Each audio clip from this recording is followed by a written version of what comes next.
¿Qué tal? Buenos días, ¿cómo les va? Estamos compartiendo otra mesa de café aquí en la señal de Supercine TV con un día especial, hoy 29 de abril, Día del Animal, pero también un recuerdo muy significativo porque se cumplen 11 años de lo que fue la tragedia de Santa Fe, ¿no, Carlos? ¿Qué tal? Sí, ¿qué tal? Buen día. Fue una tragedia. Sí, sí. Fue una tragedia que se pudo haber evitado, si se hubiese tomado no la precaución, si no se hubiese atendido el reclamo de un sector de la ciudad de Santa Fe, de un club que nuclea a lo más Granado, digamos. Sí, vamos a recordar que se produjo por el desborde del río Salado. Exacto. Habitualmente las inundaciones de Santa Fe eran siempre por el Paraná. Paraná. ¿No? Cuando se crece el Paraná, se genera toda la inundación de la zona de Colastiné, La Guardia, San José del Rincón. Uno suele ver los emplazamientos de los evacuados al lado de la ruta. Es común cuando pasan las grandes crecidas del Paraná, que era lo que habitualmente estaban acostumbrados los santafesinos. Incluso se hicieron muchas obras orientadas a defender la ciudad de las crecidas del Paraná. Del lado este, digamos. Del lado es este. El Paraná. Y del otro lado, del oeste, está bordeado por el río Salado. Claro. Que es el que tuvo una creciente. Recién hablábamos, no hubo ningún aviso. Claro. Esto va, digamos, Sí, porque Barletta, que en ese momento era Mario Barletta, que era el rector de la Universidad Nacional del Litoral, después salió a decir que ellos no habían avisado. Mentira Total. No buscás todos los diarios, yo hice un trabajo eso, buscás todos los diarios que había, un mes y medio antes, 45 días antes, no hay un solo alerta de nada, el Instituto Nacional del Agua, de nada. Bueno, ¿qué es lo que ocurrió? Es que el río venía saturada la cuenca desde el mes de diciembre. Yo le contaba antes a la gente que en el mes de diciembre yo trabajaba en el periódico del Colono, ahí en Esperanza. Estaba viviendo un poco en Esperanza y un poco en Rafaela, y viví de cerca todo el proceso de cómo el río iba creciendo. Es un río que depende mucho del régimen pluvial, del régimen de lluvias en la zona norte. Venía con la cuenca saturada por muchas lluvias durante el verano. Ya en el mes de diciembre el balneario del Roda estaba inundado. Diciembre, enero, febrero, se retiraba, crecía, se retiraba, crecía. Y la ruta 6 sobre el Roda había sido varias veces cortada, ¿no? Y bueno, en esos días cayeron como 500 milímetros en la zona norte de la provincia, en la zona del departamento de San Cristóbal, el área de Monigotes, de Las Palmeras, Moisés Ville, y toda esa agua fue a parar al Salado. Claro, que ya venía completito, con la cuenca saturada, se hizo un río realmente impresionante, ¿no? Y hubo un par de factores. Uno, poco antes de llegar a Santo Tomé, el río se enangosta. Sí. ¿Sí? Y lo otro fue que hoy, cuando vamos a Santa Fe por la ruta 70 lo vemos, claro. El puente tenía una luz muy chiquita. De 150 metros era la luz. Claro. El puente de la 70. El puente de la ruta 70. El puente de la autopista también. Sí, sí. Bueno, el puente ahora nuevo se hizo con 450 metros. Pero en ese momento hacía como un gajón, como un embudo, y eso hacía que el agua vuelva para atrás. A lo que me refería era que el terraplén, la defensa de la zona oeste del río Salado, cruzaba por el medio del campo de golf del Jockey Club de Santa Fe, claro. Del hipódromo al lado. Claro. Es la que está en el hipódromo. O sea, terminar la defensa implicaba sacarle unos cuantos hoyos al campo de golf. Claro. Bueno, gobernador Carlos Alberto Reutemann, intendente Marcelo Álvarez, están todos procesados. Sí. ¿Está? 11 años todavía ningún condenado. 21 muertos, ¿no? En la tragedia. 21 muertos. Y lo otro que decía es que el agua, bueno, fue terrible como subió de golpe, porque era todo como una masa. Recién hablábamos así, exagerando un poco, como un tsunami, ¿no? Claro, cuando desbordó la ruta 70, sobre todo, se produjo el colapso, ¿no? De todo. Claro, eso, el puente hizo como un embudo, pero aparte la masa que venía de agua entró con una fuerza y tan de golpe a la ciudad. Yo tengo un tío que vivía a 8 cuadras del río Salado, que la casa le quedó totalmente tapada por el agua. En cuestión de horas, pero te hablo de 3-4 horas, el agua empezaba a subir, era apenas imposible, daba tiempo para salir, para salir, no te podías llevar nada.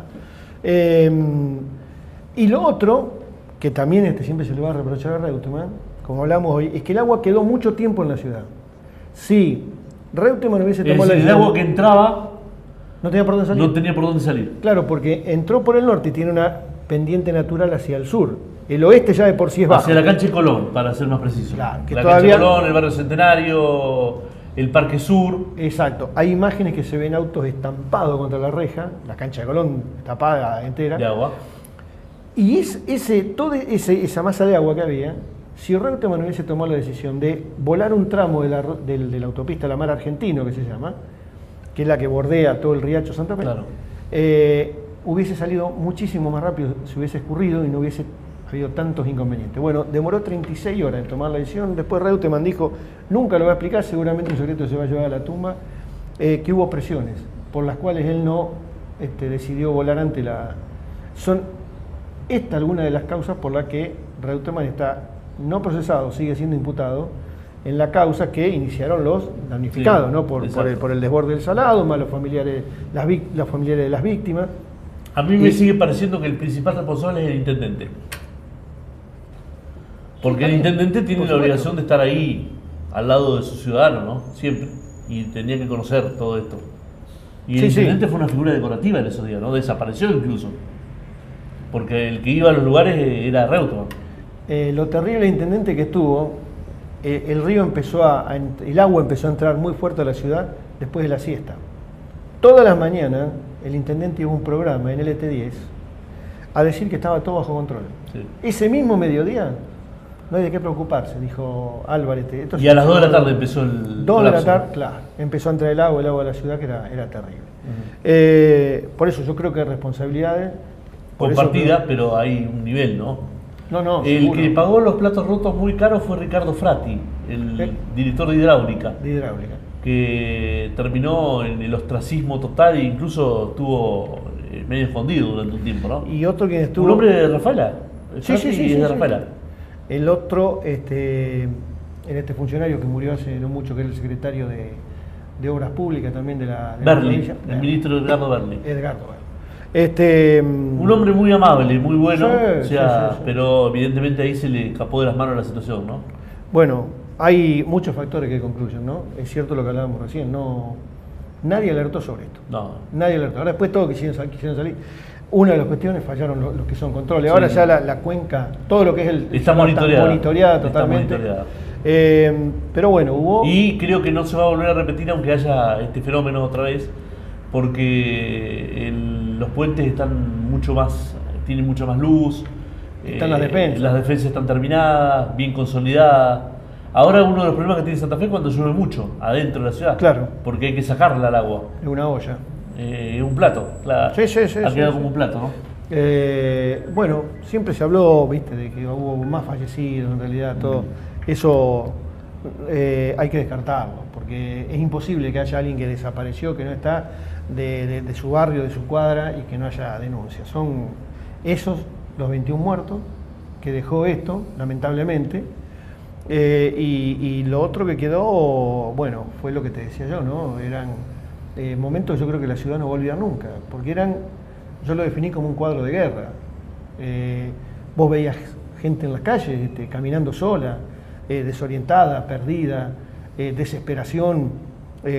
Cuando la misma noche de que entró el agua, entraban los camiones del ejército hacia la zona más cercana al salado, y cuando volvía vos tenías todos los familiares, eran multitudes que estaban ahí, tratando de ver si traían a alguien que sea un familiar, un amigo, alguien que había quedado cuidando la casa. La gente no se quería ir.